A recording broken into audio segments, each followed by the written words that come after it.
Hi, this is Pat McDonald, your host for Vote for Vermont, where our tagline is listening beyond the sound bites. I am by myself in the studio. My co-hosts, who knows where they are, but here we are.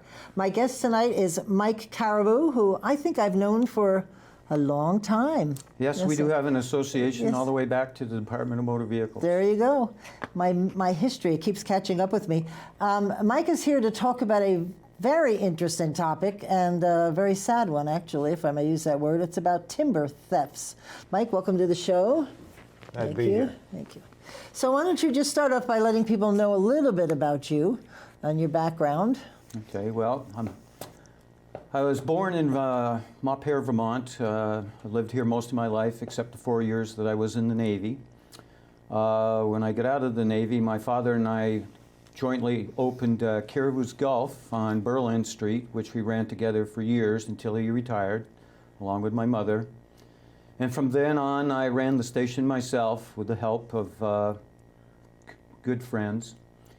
And I recently retired in 2012, and since such time, I've been busy doing different things for the community and teaching martial arts and hunting and just enjoying life. Great. And I know, because we're Facebook buddies, but you're really into the martial arts. You teach it too, right? And I do. Yeah. I've been in that since 1971. That's great. Good deal. I should try that a little. I just yell. Help. Anyway, Mike approached me maybe about a week ago, I think, and he was explaining to me an issue that's out there that he's been working on for years, it sounds like. And he wants to work with our legislature to ensure that our laws provide maximum protection for landowners when they invite folks to come in and clear their land. And it's quite an interesting story. So I'm going to let Mike explain it to us. Could you explain the issue to our viewers and what you're trying to do about it? Gladly. I didn't have any inkling or any notion of what the logging industry was, other than seeing the big trucks pass by my house and down the highways. And I became acquainted due to the sheer association of my neighbors having their property logged. And in the consequence of doing that, I decided to join in the other two adjoining lots and have my property logged as well. In the process of doing that, certain situations came to bear that I realized that things weren't as they were supposed to be. The contract that we had signed wasn't being fulfilled to the extent that it was supposed to be, and due to the fact that there were certain promises made, and then one day I hear a large noise, and I look out and the loggers are leaving all three of our properties to go to someone else without full payment or restitution. To the three of us, I had to take action. I contacted the Vermont State Police, who referred me to the CAP program through the Attorney General's office. Which is, I want to stop you, CAP is Consumer Advocacy Protection, or I think it's Consumer Assistance Program. Project, oh, okay. Thank you very much. Thank you. Well, anyway, when I went and talked to these people, I expressed my concern that I didn't want to waste my time with these people, and they assured me that they wouldn't. They told me that a big part of their collection was done and it was solved through the Attorney General's office. Well, that never came to fruition, and after 2 months, we ended up going to court, which I asked them if I could have just gone to court in the first place. And they said, no, protocols kind of says that you should go through our office first. Right. Which was a fallacy in itself. We went to court, and in the process of going to court, I had no evidence to delineate the amount of logs that were taken from my property. As a consequence, I found out through a conversation that they had gone to one logging mill in Bath, New Hampshire. Mm-hmm. And in the process of going there, I found out that they had other mills that they had gone to. One was back in Vermont, one was in Maine, and, excuse me, let me back up on that. I did not find that out at that time. I only knew the first two original mills. And talking to those mills, telling them what I want, they contacted the loggers that had left my property, and they denied me access to what they call a mill slip, which is something the mill fills out, which lists the specifics of the logs that were brought to them for, Right. as a result of harvesting on your property, and obviously you would get a monetary part of the logs that were brought there. Well, anyway, the owners, the loggers denied me access to the mill slips, so we had to go back to court, get subpoenas, and go back to the mills. And in the process of doing that, we found out that there was 2 more mills that were involved with the forest products that came from my property. Huh. And then, you know, we had to go back to the court to get 2 more subpoenas so that we could actually get the information from the other 2 mills. And all the time trying to do this before our scheduled court hearing. So the story just compounds on itself on that, because as we went to court, we found out how flawed a system it actually is. Because we were passed from one entity to the other, and each of those entities all said the same thing. You probably won't get any restitution for what you've said as far as a monetary amount, and chances are there will be no legal or criminal action taken against these perpetrators. And if there was, in following up on that through discovery, we found out that there was a number of default judgments that had been levied against these people, and most of the people, some of them did get partial payments, or they didn't get any payment at all. So they had a history of not providing relief to the people that they didn't honor the contract. Right. And since such time, in the process of finding that out, I went and talked to different people, and as a consequence, I made a list up of 20 different names of people that also had had problems with this group of loggers, and it wasn't necessarily all in the logging industry per se. It could have been subcontractors, it could have been a landlord, it could have been a parts supply person, Right. or it could be something else. But I came up with 20 names, 20 Wow. entities. Some of them were business, some were private individuals. But we all had the same problem. And it sounds like in Vermont that the laws only are sort of, everybody knows you have 40 feet. Is it 40, what is the limit of how much you can, 40 acres that you can log. And that's where the enforcement laws are focused on, the 40 acres or more, correct? That we're pretty Right. weak when it comes to the kind of logging you're talking about. True. Through trying to get this resolved so that nobody in the future would be taken advantage of and become a victim, another victim for these people, I decided to champion all of our cause to try to get some relief from these nefarious actors. And in the process of doing that, I'm basically representing these people now, and I'm trying to get action taken so that they're either compensated for or new laws are enacted that Right. protect the citizens of Vermont. And one of the things that was a problem was the state of Vermont, a few years ago, a individual, and I'm trying not to use names, contacted his legislators and went to court and brought up the issue of non-payment. And he had the same problem, that there were no mill slips or trip tickets, Right. which designate which products are taken and what those products are and the value of the products.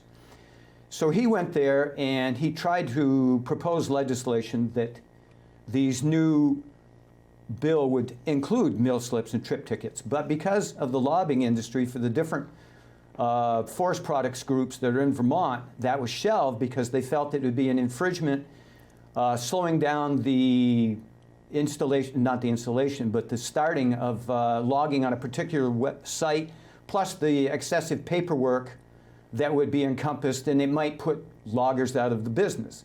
Now, I can appreciate that, but you got to think of it this way, and you, Pat, would know this better than anyone else. When I applied as a Gulf Station owner and wanting to be a used car dealer, I was told I would have to be insured and bonded to start to be a used car dealer. And I also, the same thing for being an inspection officer. Well, the thing about it was, when I was told that, I was initially told that I would be interviewed X amount of time down the road, which was 3.5 months later, and then I was denied. And as you know, Pat, I got that law changed. Yes, you did. I remember that. So what I'm trying to say, if I circle the wagons back, was if it was such an inhibition to protect the citizens of Vermont, then why was I forced to do all these flagrant excesses, as far as I'm concerned, which was to protect the citizens of Vermont? Why can't you juxtapose and compare these two side by side? I'm trying to tell you that this taking is going on as we speak, and I tried to stop this about a year ago so that no one else would become victimized as a consequence of inaction on the part of the bureaucracy that's supposed to be protecting the citizens of Vermont, which they are clearly not doing. They've had over a year to take and address this issue, to take me in to listen to me, and I got to admit there are a number of different senators and representatives and commissioners in both Forest and Parks and Recreation and Fish and Wildlife or Environmental Conservation. Actually, I didn't get to talk to that commissioner, but I did talk to Kim Greenwood, who was quite helpful. Michael Snyder was extremely helpful as well as Sam Lincoln. And they agreed, in fact, everyone I've talked to in the bureaucracy agrees that something needs to be done. It warrants it, but nothing has been done. And I just, as what Mike is saying, Gary Kessler, who was the chief of the Vermont Department's Enforcement Division, wrote, it was a huge article about this very issue. And if you wanted to kind of research this on your own, we looked it up in the Northlands. Do you have that? Northern Woodlands. Northern Woodlands. Just put it in your computer, and you'll see a whole bunch of articles under that site, and you'll look for the article that talks about timber thefts. And Gary Kessler, who's from Vermont and former chief, just lays it all out. And it's a great article, really opens your eyes. Yes, that was written in 2014. Oh, really? He was the chief enforcement officer for environmental conservation. Yep. And he was quite upset that nothing was being done. In fact, he mentioned the fact that he couldn't get a prosecutor to criminally charge these people. Huh. And they did it. They said that most of them were hiding behind a contract. It was just a breach of contract. Well, he felt, as the enforcement officer, it was much more than that. And I'm of the same mindset that they can hide behind the contract that they had, but they've gone without, the perpetrators have gone out beyond the scope of a contract. And one such case on that was a person that lived in East Montpelier, who had the loggers come in and do her property, and there was 75 acres. And the property was first checked by a forester who marked all the trees with the proper paint so that there'd be no question. And the sad part about that was when the property was actually logged, they took so many trees off that property that it bounced them out of a forest management program, and they were no longer eligible. They had to go back in and plant new trees to be able to still stay in that program. Wow. Now, the lady that owned the property, her husband was dying at the time, and she was unable to be on that property because the house was being built there, where they were going to move together to this new site, so they had no idea what was happening on that property. She went to court. She won, I believe, by a default judgment for $80,000. They said it was such an egregious taking that they give her treble damages for it, and to this day she has not received a cent. Well, and that was in 2015. You told me, and I that a lot of times these contractors will put all the equipment and all the assets that they have in somebody else's name, their wife, or which gets them off the hook when they go to court. Yes, and Gary Kessler brought that up when they were trying to prosecute, that they couldn't garnish their taxes. Products or property, such as you're saying, was put in two people's names, the other person being a supposed innocent victim. Right.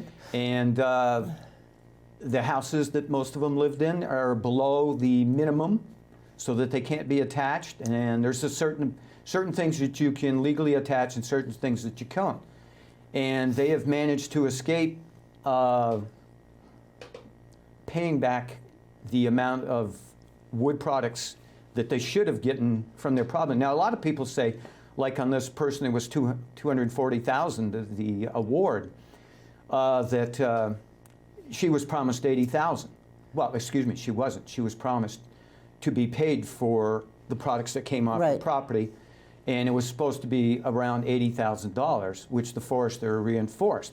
But you got to take into account that theft wasn't $80,000. That theft in the logging industry, what generally happens is $80,000 usually only represents the logger. Another third of that is the transporter, and then the other third is the mill. Right. So it was actually a theft of $240,000. So even though she was awarded treble damages, that was the value of the products anyway. Right. Wow. I thought for a long time now that there's the mills. They're not in Vermont anymore, are they? They're out of state. There are still mills in Vermont. Chapeau has a couple different ones in Vermont. Ken Davis has one in Hardwick. There's numerous other. Are there? Because I don't remember why I remember Stan this. Robinson and Sons has one down in Passumpsic. Huh. I'd heard that a lot of them had closed and it caused some problems that they have to go over to Maine or New Hampshire. Well, you know, it's like everybody. Everybody's going to shop for the place that has the best value. But then you get a longer haul to bring them to the mill. Right. The cost of transportation. Right. Yeah. And there's a lot that's behind the scenes on that people don't know. Like if you bring your logs to a certain mill, that doesn't mean that that product's only going to go to that one mill and you're going to receive mill slips from that one place. One of the mills we brought them to did not provide us with mill slips. They said that they didn't have to. But when you bring them out of state, they require them. But we weren't known, it wasn't known to us at that particular time, but through discovery that they had gone to mills that were out of state. Right. We'd have never known that. Wow. Well, and I know we've talked before, and when I read the article in the Northland thing, New Hampshire and Maine have really tightened up their laws, more so by a long shot than Vermont and, surprisingly, New York, which I would think they've got so many I think as far as jurisdiction and enforcement, it goes, I believe, Maine, New Hampshire, New York, Vermont. Vermont has the least, or shall we, the most lax laws in all four of those states and the least amount of enforcement. Everybody professes to want to enforce the division. I've contacted the Attorney General's office numerous times, and I found out that Mike Snyder, the Commissioner of Forest Parks, has personally talked to T.J. Donovan concerning this issue, and he's has to be cognizant of this, but I don't get replies on the emails that I've sent him, and I've tried to impress upon him that this taking can go on and on and on, especially since this has dragged out a year, that they're not protecting the citizens of Vermont. He purports to protect the citizens of Vermont in all his press releases, his things on the media and whatnot, but here is something that's been going on for 15, 20 years, and he has not protected the citizens of Vermont. Neither did his former administrations. But that currently sits in his domain. Right. He is the one now that's negligent. He knows this is going on. It's been brought to his attention, yet I'm not receiving feedback from him. I'm not hearing about any proposals, and that's why I've come up with proposals myself. Yeah, I was just going to mention, because you've got some recommendations for the legislature, correct? I do. Do you want to go through those? And maybe not everyone, because we have time constraints here. But Yep. What I'm proposing is loggers will be required to file with the Secretary of State their trade name. Currently, that's a requirement, but the Secretary of State's office does not enforce the fact that they're not complying with that registry. Bonding for all loggers, logged in a new state website created especially for the logging industry, and certificates of insurance for both business liability and workman's comp. Proof provided annually will be posted on the new state website. Anybody can go to that website and see just exactly if there's people that are coming to their property, are bonded, and if they are insured in both ways, either through the business itself or for workman's comp. now, because is that not partly the Department of Labor should be involved in this? Because liability and workers' comp is right out of the Department of Labor. They have made a notice on WCAX a while ago. He was stating the fact that he had helped ensure the loggers get workman's comp and whatnot. Well, that's fine. And I appreciate the loggers because I know a lot of great loggers, and I really respect the hardworking individuals that For they sure. are. They're out there in the worst of conditions, the most dangerous of conditions, trying to provide products to the industry and a good life for themselves. The only problem is these nefarious loggers, these bad actors, are taking advantage of the loggers and giving them a bad name for their actions. Right. Is there a logging association? There are a number of different. Vermont Forest Products Association is one. Because that's Ed And Larson, the other right? is a Vermont Family Forest. Those are only two that I know of. Great, great people. Outstanding individuals representing a lot of individuals, loggers, some of them in mills. I believe they're highly reputable. The ones I've talked to have been extremely Well, I was going to say, helpful. both of them, I think it's Ed Larson and, Ed Larson is a lobbyist for the Vermont Forest Products Association. right, and the other association, they are well respected up at the legislature.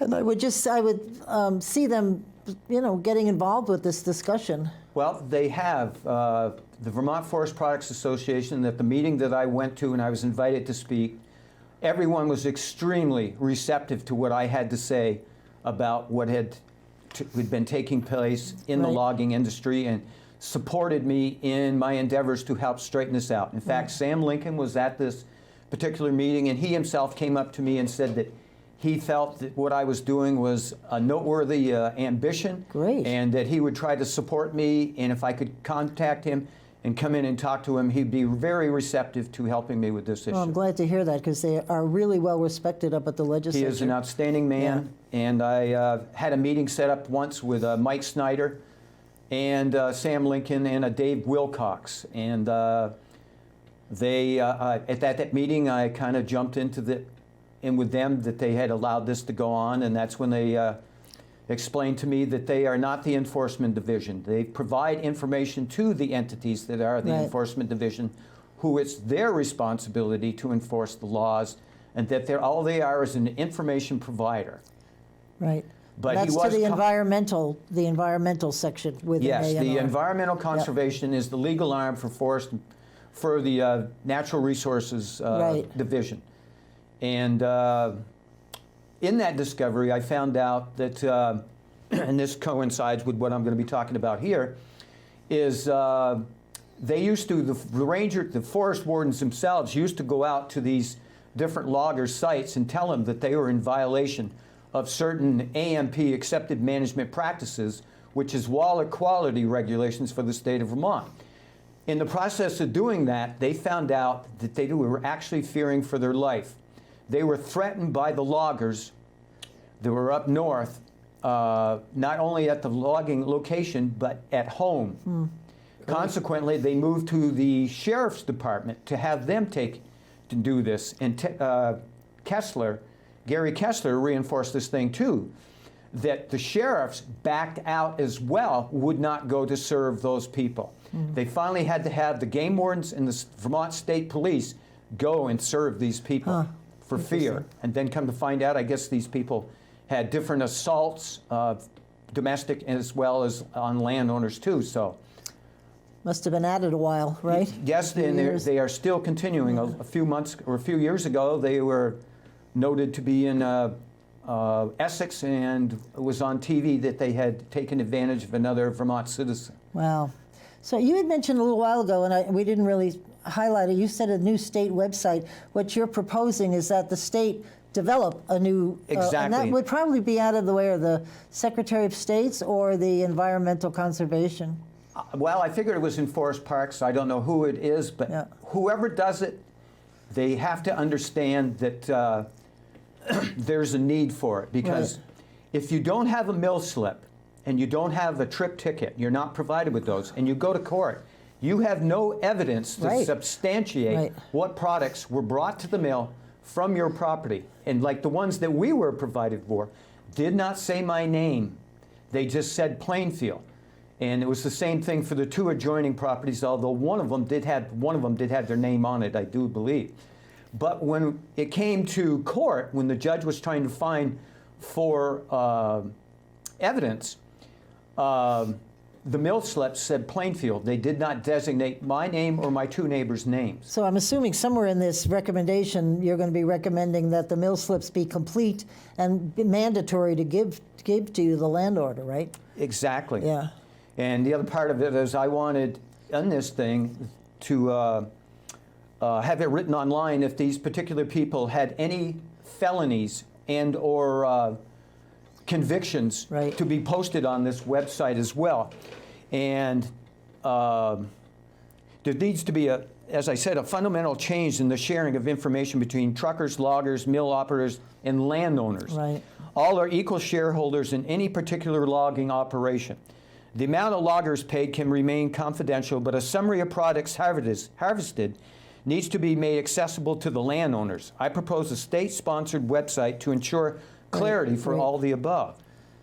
Now, the mill slips and trick tickets will be mandatory and provided to landowners upon request or when the job is completed or as agreed upon.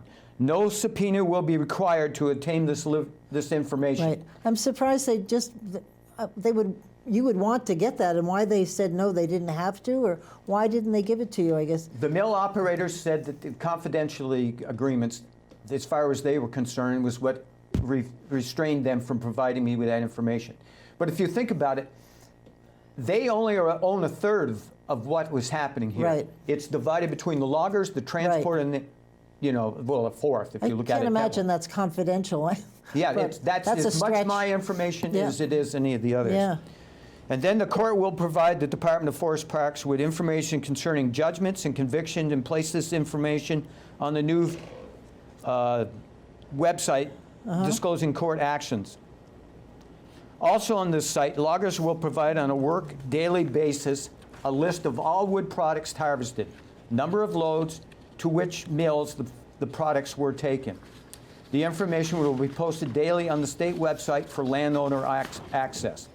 Trip tickets and mill slips will include date and time of departure, trip tickets only, landowner's name and location, logger's name, transporter's name, mill to which products were taken, time and date received, a product breakdown, and a further description if the load is split and goes to other mills. Just curious, what's your estimate of the size of this problem? Do you know how many landowners log their land? Do we have a number of how many? I don't know if you do, and if you don't, that's fine, because I sort of threw that question out there. But how big is this problem? Okay. You figure this problem's been going on for 15, 20 years. You take that one lady alone, that was $240,000. Right.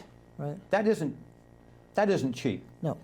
And a number of other people have, I don't know the particular values, but a lot of them tell me they had no idea because, let's say one place I remember it was paid for 14 loads of logs, but the other 14 loads of logs he never got anything for. And I'm sure older people are looking at that forest as, money in the bank. That may be their retirement money to log the land and live comfortably in fact, thereafter. One of the loggers, or Dave Kessler, I forget, Gary Kessler was telling me what they do lots of times is they research the town records to see a particular parcel that they think looks like it might be a real big monetary benefit. Yeah. They go there, they research the land records, see who owns the property, whether they live there or whether they live out of state. Yeah, second home thing. Exactly. I'm not saying these two particular people that I'm talking about have, but that a lot do, and it could be these two. Yeah. An interesting thing that you brought back up is the state of Vermont, with this one logging company up north, levied fines of $41,000 on them for violations of the AMP, the Accepted Management Practices, which the state regulates. They have failed to pay that any of. The ones in central Vermont were levied fines of $13,000 and $21,000. They have failed to pay on either of those two. They have put that particular one in the hands of a collection agency, have not received a cent from them. So the state of Vermont has received my list and numerous officials Right. in the state of Vermont and the Attorney General's office are cognizant of this taking that has been going on for a number of years and have taken minimal measures to protect the citizens of Vermont. So I would assume if I wanted to be a logger, there must be some kind of some process that I go through to be certified as a logger in Vermont, or can you just say, poof, I'm a logger? Well, you know, if I'm not sure of that. All I know is the registry of the one that's in central Vermont is not registered with the Secretary of State as a legitimate 'Cause business. it would seem to me that they would want these people to sign off on this management practices, that they'll follow the management practices, that they'll do X, Y, and Z, so that if they don't, that their certificate could be pulled and they couldn't log anymore. That's how it should be. Yeah, oh, okay. That is how it should be, and that's what I'm proposing. Yeah, that just There's makes no sense. criminal action taken in this state. It's a case of, Yeah, right. and yet the victimization is a pattern and practices example of them moving from one person to the next, knowing that they are not going to pay that next person. They're going to, and if they do pay anything, it'll come from the person from before. Wow. And they know that if they go to court, they either won't show up for court, they will go to court, they'll make a partial payment on that, and then the whole situation has to start again. The only one bearing the blunt of this is the innocent landowner who has to pay for the lawyer, the subpoenas, all the traveling, the Right. court appearances. Sure. And he's further punished as a consequence of the state's inaction to protect its citizens. Huh. Have you ever tried to go to the AG's business? There's a section where you can go if you have a complaint about a business, and they're supposed to, I forget what the name of it is, and they're supposed to look into that business. Contact Alton Doyle, who is the chief criminal division for the state of Vermont, the Attorney General's office. They said someone would get back to me. Never did. Huh. Then a meeting was set up between Mike Snyder and the Attorney General, Donovan. They went out. They talked. Mr. Snyder said that they had a great talk. He brought him to 2 different parcels of land. He shared the experience of what good farm management can be, Right. gave him examples, told him about my case.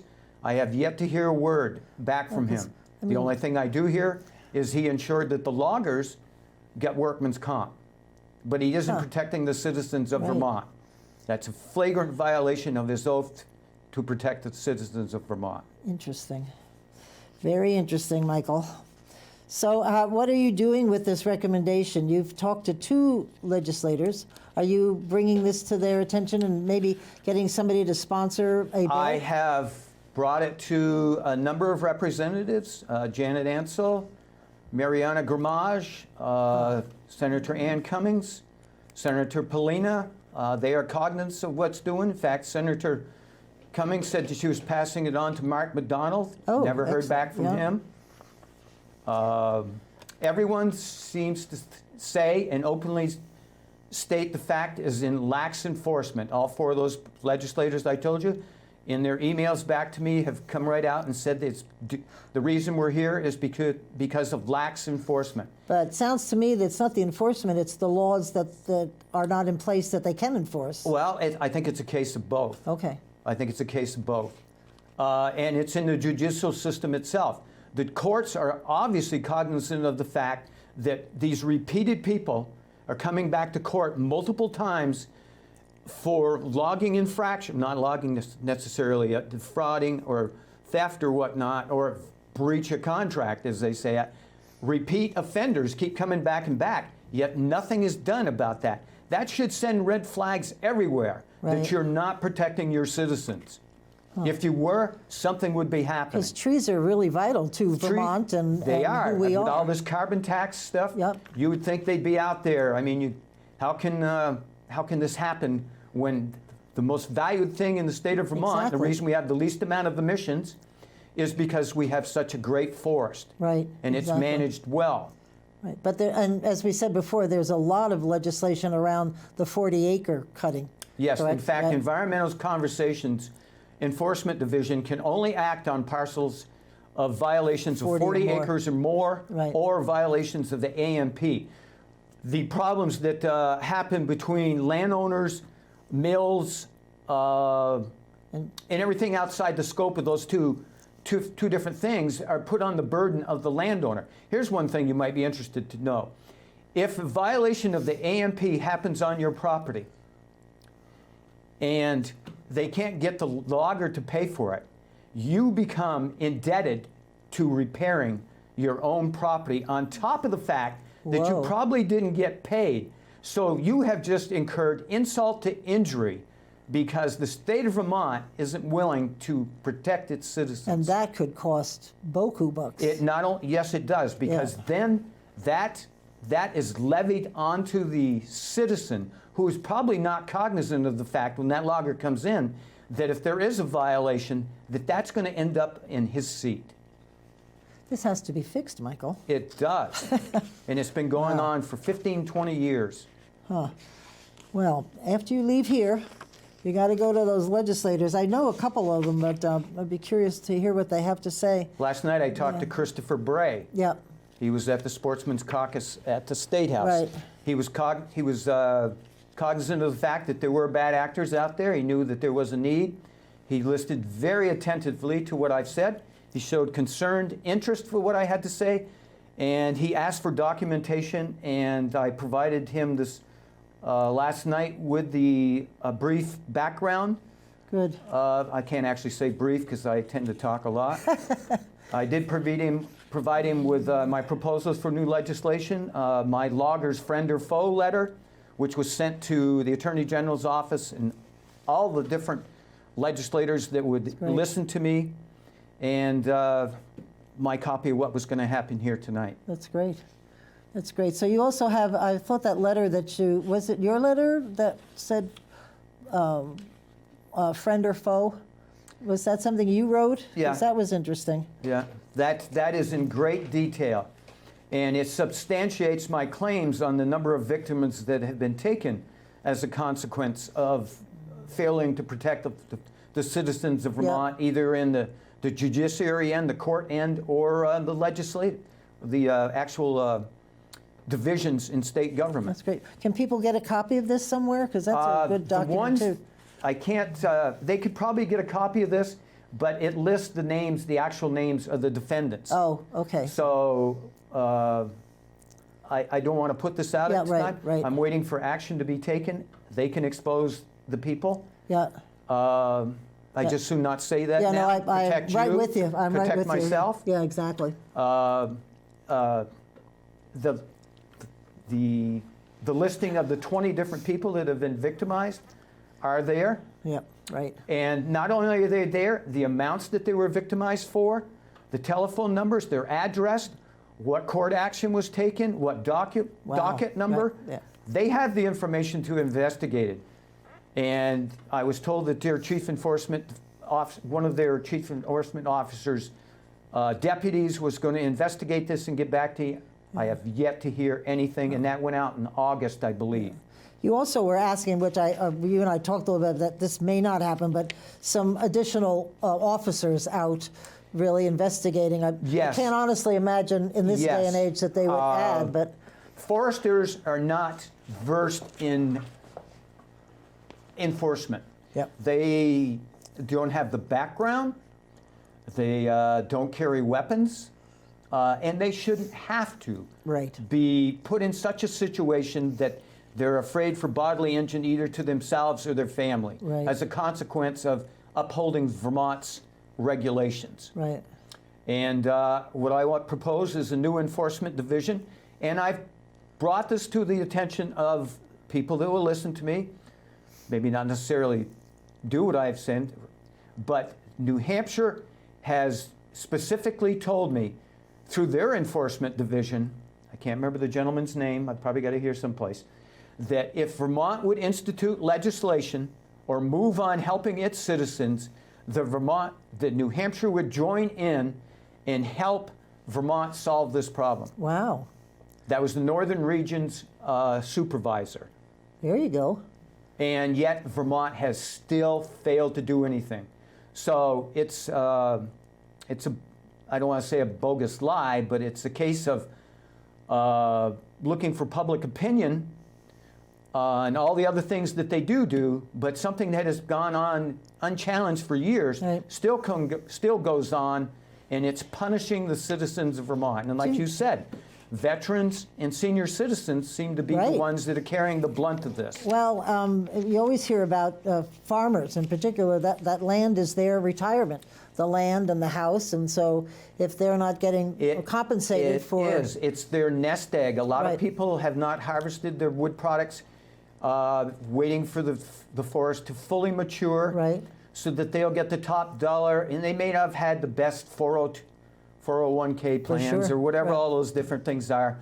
And they were kind of basing the fact that they would be able to really lay back and use the monies that they would get from this, not realizing that not only these two particular families are taking advantage of people, but there's many others that I don't know about. I have just stumbled on the 20 that I have. Imagine how many more there out there. Right. Do you think these people would feel comfortable coming forward as a group? I mean, maybe, I'm trying to figure out why the state hasn't done, I mean, changing legislation What is is a group? not that... You mean the landowners? The landowners who have been... I have the names of the ones that want to come in and oh, testify. good. Because I think if you came in as a group, they might pay I attention. proposed that on the last meeting that I had with Mike Snyder and his staff, and that didn't come about. The only people that were there was the representatives for the state of Vermont. Oh. Now, that would have been extremely good to put a face to a name, Right. and actually sue the victims that are Right. a consequence. Regular folk from Vermont. That's it. Everyday folks that traditionally support Vermont and its values are being denied protection under the Vermont statutes and or the Vermont legislature or anyone that Right. purports to defend its citizens. It's not happening. It'd be interesting to see in the legislature who has forestry background as a legislator who might really relate to what you're talking about. Because I'm trying to remember, he may not be in the legislature anymore, but there was, when I was there was one or two people who had that was their background, and they talked trees all the time, which was cool. Well, you know, that's the same thing as the agriculture. There used to be a lot of farmers were Yeah, on now there, they're but not you at know, all. the way that Vermont's running, it's pushing all these farms out of Vermont. Yeah. You know, and they wonder why there's not the farmers. I don't used think to that be. people realize how much, when there's a farmer in the legislature, what they add to the conversation That's just it. is just immeasurable. Yeah, that's just it. Too many people in high positions have no background in what's actually happening in Vermont. If I go down that road, I'm going to be spouting for hours, and I'm going to actually probably make a lot of people mad. So Well, let's move on. we'll come back to this. Let's move on. So did you have a document that you wanted to review with our listeners, or is that the regulations that you were talking about before? Well, actually, I think I was finishing up on this. Oh, okay. I mentioned wanna the make state sure of we Vermont covered and it. Maine would be instrumental in helping Vermont institute new laws and manifest to ensure proper judicial clarity, etc. They have their own enforcement divisions, and they still have problems. It's just like anything. There's going to be bad actors out there, but they have an actual group of individuals with the background that go about enforcing their laws and regulations. Right. So it has curbed the egregious takings on their citizens. Excellent. The next thing that comes up that's really interesting is the transportation of stolen wood products across state lines. Now, I was told that it was a breach of contract only on my particular case and a few of the others. But the point is, if something is stolen and you never receive compensation, I don't see that as a violation of the contract. That's theft. That is outright theft. Right. It's defrauding. And in that particular woman's case, and I'm not sure, the only reason I can't say for sure if she was completely defrauded is she wasn't provided with mill slips or trip tickets when those products left her property. So she doesn't know where those left. But I can just about guarantee you that the people that took my logs to different mills brought them to the same mills, because why would they change? Yeah, right. Things changed after I started intervening. Right.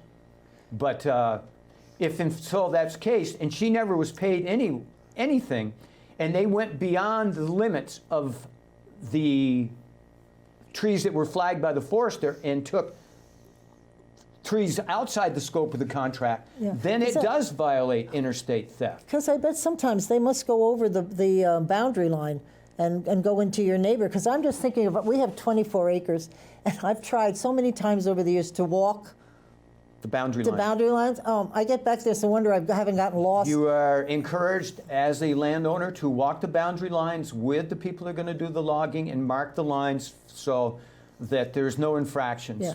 I know one case of a person bought a property, was out of state, came back to go onto his property, and there was a 3-acre clear cut. Whoa. That'd wake you up. Where Yeah. are my trees? And that's all I'm going to say about that Yeah. one.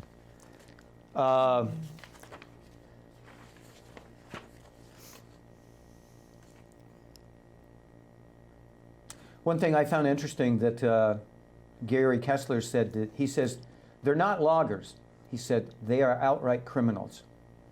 And he was quite upset with the judicial system that he couldn't find a prosecutor Right. that would champion the protection of citizens of Vermont, Right. and hid behind the fact that it was a contract and not a criminal event. Yeah, well, there was some stuff I read that talked about what you really had to have in that contract to at least give it a little teeth that you could, fall back on. Well, that's just it. Even if it was the most ironclad contract there was, if you go to court and the court finds through your discovery, Right. they don't do it, you find out that they have no assets that you right, can sure. attach, Right. then they're let off free. There's no repercussions. It's a case of, he's got no money, Right. he's got no assets, what do you expect us to do? My suggestion is you take the equipment that they're using for that business, because they shouldn't be in that business, Right. and you put them out of business. There you go. If they're moving in a practice and patterns like form, going from one victim to the other, then don't you see that as the logical solution to that? Right. If that's how you stop them.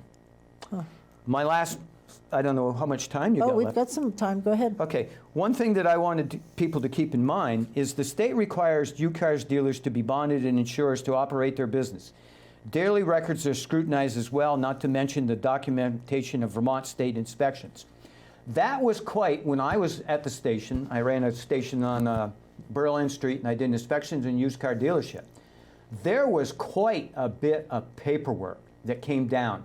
You could be visited any day by an inspection officer Right. to check your records, to ensure the fact that you were applying and adhering to the regulations that the Vermont state had set up. It was quite an infringement upon ourselves, because we were quite often required to buy new inspection equipment to be able to adhere to the state's qualification on tolerance for different things. So it was quite an outlay. Plus, you had the bonding, you had the insurance, and the insurance was relative to how many used car dealer plates you had, and plus your insurance went up considerably because you were allowing customers to take your cars out. But the point that I'm trying to make was the state of Vermont didn't find that was a problem to incur all this extra paperwork on us to protect the citizens of Vermont, either as a used car dealer or as an inspection officer. But all of a sudden, it becomes a problem when a logger has to do that. Interesting. You're making me feel It's a bad since I double was from standard. DMV. It's a double standard. That's interesting. Well, what is your next plan? What are you going to do?